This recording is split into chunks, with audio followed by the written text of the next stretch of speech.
Once upon a time in the lush green countryside, there lived a clever fox named Felix. Felix was not just any fox, he was the smartest animal in the whole forest.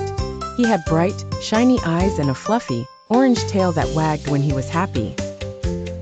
One sunny morning, as Felix was strolling through the forest, he overheard two farmers talking. One farmer was saying, "I bet no animal can outsmart my clever traps." Felix's ears perked up. A challenge was something he could never resist. Deciding to prove the farmer wrong, Felix quietly crept closer to see just what those traps were about. The traps were filled with fresh, juicy apples, a treat Felix couldn't resist. But Felix was no ordinary fox. He knew the perils of greed, so he sat down to think.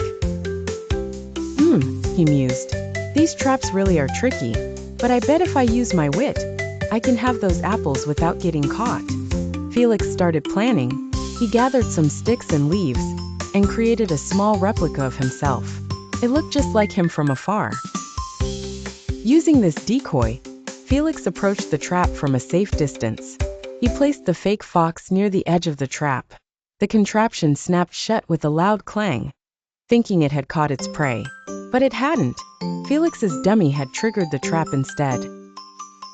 With cautious and nimble steps, Felix approached the now safe trap and took the apples, one by one, savoring each sweet bite.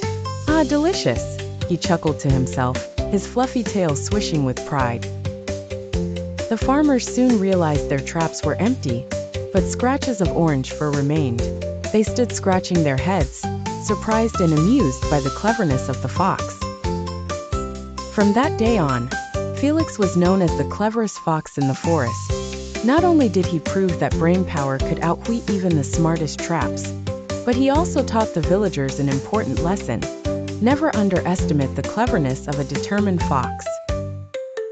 And so, Felix continued his adventures, always relying on his intelligence and creativity to navigate the challenges of forest life. He lived happily, his clever antics becoming legends told by forest creatures and farmers alike.